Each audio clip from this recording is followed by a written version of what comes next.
আপনার চোখের পানি, মনের আবেগ যা আছে আপনার জীবনে সবকিছু আল্লাহর সামনে ঢেলে দেবেন।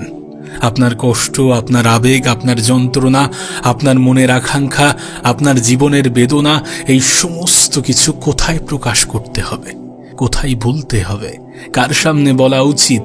অবশ্যই তিনি আমাদের রব, তিনি আমাদের স্রষ্টা, তিনি এ পৃথিবীর সৃষ্টিকর্তা, তিনি আমাদের সৃষ্টিকর্তা। সত্যি বলতে মানুষকে আবেগ দেখিয়ে কোনো লাভ নেই।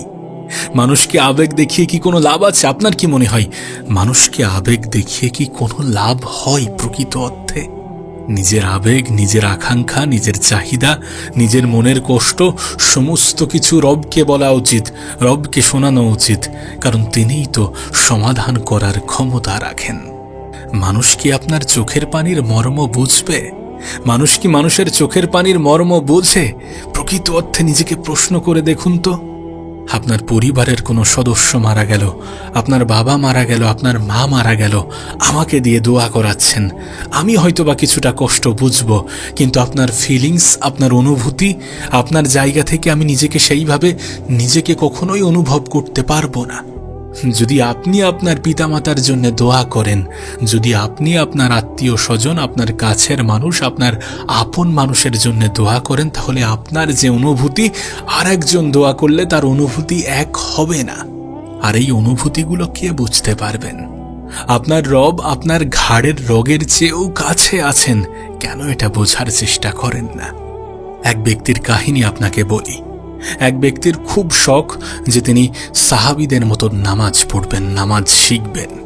তো একজন খুব দামি আলেমের কাছে এসেছেন এবং জিজ্ঞাসা করছেন যে কিভাবে সাহাবীদের মতন করে নামাজ পড়া যায়।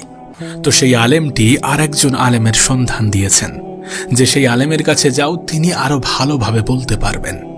তো সেই ব্যক্তি একটু অবাক হয়েছিল, কারণ যাকে প্রশ্ন করেছিলেন তিনি অনেক বড় মুহাদ্দিস, আর যার কাছে পাঠানো হচ্ছে তিনি অত বড় মুহাদ্দিস নন, কিন্তু তিনি অনেক বড় আবেদ।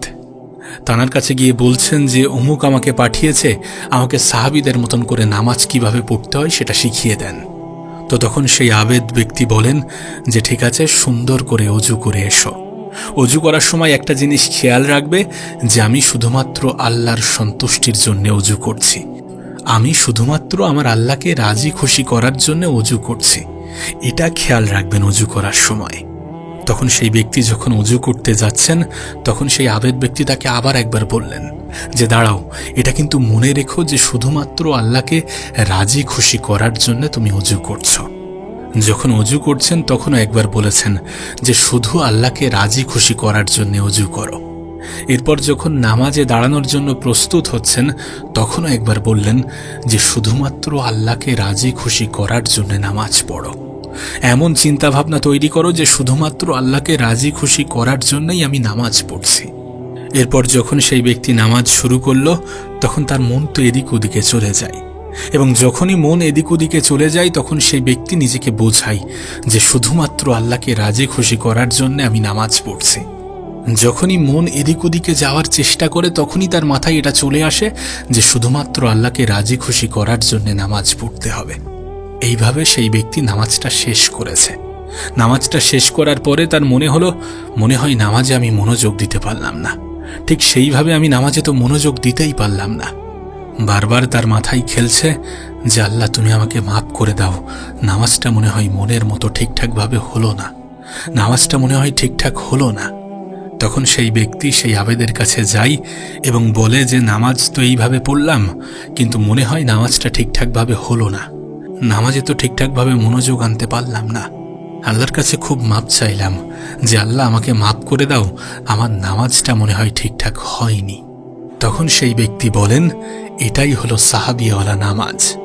তারা আল্লাহকে রাজি খুশি করার জন্য নামাজ পড়তেন, নামাজ শেষ করার পরে ইস্তেগফার করতেন যে আল্লাহ মনে হয় নামাজের কিছুই হলো না, নামাজটা ঠিকঠাকভাবে হলো না, আমাকে মাফ করে দিও।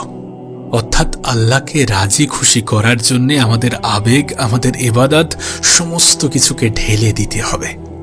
অন্য কারোর কাছে কিছু পাওয়ার আশা করবেন না। আপনার হতাশা, আপনার দুশ্চিন্তা কিন্তু মাদক দিয়ে দূর হবে না, দূর হবে নামাজ দিয়ে, দূর হবে আল্লাহর ভয়, আল্লাহর প্রতি ভালোবাসা, ইবাদত দিয়ে।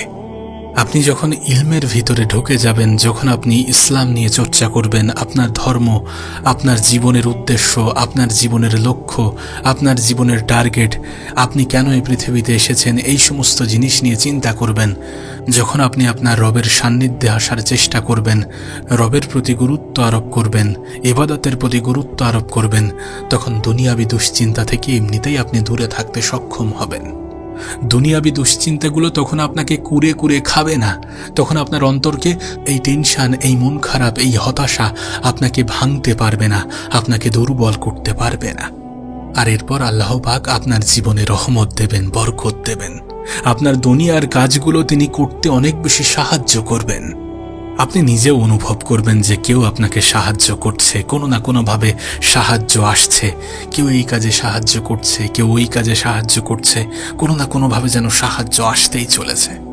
এখন আমাদের সিদ্ধান্ত নিতে হবে যে আমরা মাদকের দিকে যাব নাকি আল্লাহর দিকে আসব। আমাদের সিদ্ধান্ত নিতে হবে যে আমরা নেশাগ্রস্ত হব নাকি নামাজের প্রতি আকৃষ্ট হব। আমাদের মন কিন্তু কখনো স্থির থাকে না, সব সময় কিছু না কিছু চিন্তা করতে থাকে, কিছু না কিছু ভাবতে থাকে, কিছু না কিছু মাথায় আসতেই থাকে। আর যেহেতু কোনো না কোনো চিন্তা মাথায় আসবে, তাই পজিটিভ চিন্তা আনার চেষ্টা করতে হবে, পজিটিভ ভাবতে হবে, রবের কথা স্মরণে রাখতে হবে, রবের প্রশংসায় লিপ্ত থাকতে হবে, রবকে শুকরিয়া জানাতে হবে, রবকে সব সময় বলতে হবে যে আপনাকে কোটি কোটি শুকরিয়া এমন একটা জীবন দেওয়ার জন্য, আমাকে সুস্থ রাখার জন্য, আমাকে খারাপ জিনিস থেকে দূরে রাখার জন্য, আমার জীবনের সমস্ত কিছু নিয়ন্ত্রণ করার জন্য, আমার জীবনের সৌন্দর্যকে ফুটিয়ে তোলার জন্য। আজ আমাদের যুব সমাজ অনলাইনে আসক্ত, জেনায় আসক্ত, খারাপ জিনিসে আসক্ত, নেগেটিভিটিতে আসক্ত, সোশ্যাল মিডিয়াতে আসক্ত, বেটিং সাইটগুলোতে আসক্ত, অনলাইন জুয়াতে আসক্ত, না জানি আরও কি কি জিনিসে আসক্ত। এই যে আমাদের যুব সমাজগুলো মাদকে আসক্ত, এগুলো কি আমাদের যুব সমাজের জন্য কাম্য? এগুলো ছাড়তে হবে, এগুলো ছাড়তে হবে, কারণ এগুলো আমাদের জীবনকে কখনো সুন্দর করতে পারে না, বরং আমাদের জীবনকে আরও বেশি ধ্বংসের দিকে ঠেলে দেয়, আরও বেশি আমাদেরকে নেগেটিভিটির দিকে ঠেলে দেয়। আমরা তো চাই যে আল্লাহর দ্বীন এ পৃথিবীতে প্রতিষ্ঠিত হোক, আমরা তো চাই যে আল্লাহর দ্বীন আমাদের জমিনে প্রতিষ্ঠিত হোক, আমাদের দেশে প্রতিষ্ঠিত হোক, আমাদের পাড়ায়, আমাদের এলাকায় প্রতিষ্ঠিত হোক। যদি এগুলো আমরা চাই, তাহলে কেন আমরা এই সমস্ত নেগেটিভ জিনিস দ্বারা আকৃষ্ট হব? যদি এগুলো আমাদেরই দায়িত্ব হয়ে থাকে, তাহলে কেন আমরা সেই দায়িত্ব থেকে পিছুপা হয়ে খারাপ জিনিস, নেগেটিভিটি, সমস্ত খারাপ জিনিসকে নিজের জীবনের অংশ বানিয়ে সেটা নিয়ে নিজেকে গর্ববোধ করব? এই সমস্ত জিনিসগুলো ছাড়তে হবে, নেশা, জুয়া, এগুলো থেকে নিজেকে দূরে রাখতে হবে। আমরা তো চাই যে সমাজে শান্তি প্রতিষ্ঠিত হোক। যদি আমরা চাই, তাহলে কেন আমরা এগুলো করব? যৌবনের প্রলোভন থেকে নিজেকে বার করে আল্লাহ পাকের ইবাদতের জন্য নিজেকে আত্মনিয়োগ করতে হবে। আমাদের সবাইকে আল্লাহ রাব্বুল আলামিন কোরআন এবং হাদিসের গভীর জ্ঞান অর্জন করার তৌফিক দান করুক, বেশি থেকে বেশি ইবাদত করার তৌফিক দান করুক। আল্লাহ পাক আমাদেরকে সমস্ত হারাম জিনিসগুলো থেকে বাঁচিয়ে রাখুক, সমস্ত খারাপ জিনিসগুলো থেকে বাঁচিয়ে রাখুক, সমস্ত নেগেটিভ জিনিসগুলো থেকে বাঁচিয়ে রাখুক। আবারও বলবো যে অতিরিক্ত আবেগ জিনিসটা আমাদের জন্য ক্ষতিকর। আবেগ দেখাতে হলে পৃথিবীর মানুষের সামনে দেখিয়ে কোনো লাভ নেই। নিজের আবেগ, নিজের আকাঙ্ক্ষা, নিজের চাহিদা, নিজের মনের ইচ্ছা, নিজের মনের কষ্ট, নিজের মনের দুঃখ, নিজের জীবনের হতাশা, সমস্ত কিছু আমাদের রবকে খুলে বলা উচিত। যে রব আমাদের জীবনকে সুন্দর করবেন, যে রব আমাদের জীবনকে সুন্দর করার দায়িত্ব নিয়ে থাকেন। নিঃসন্দেহে তিনি সর্বশ্রেষ্ঠ পরিকল্পনাকারী, নিঃসন্দেহে তিনি উত্তম জ্ঞানী, নিঃসন্দেহে তিনি যেটা করেন সেটা আমাদের ভালোর জন্য করেন। সময়ের ব্যবধানে আমরা হয়তোবা সেটা বুঝতে পারি না, কিন্তু সঠিক সময় আমাদেরকে এটা বুঝিয়ে দিতে দ্বিধাবোধ করে না। সঠিক সময়ের অপেক্ষা করতে হবে, রবের উপরে বিশ্বাস রাখতে হবে, আশা রাখতে হবে, আস্থা রাখতে হবে, আর আমাদের অতিরিক্ত আবেগকে নিয়ন্ত্রণ করতে হবে।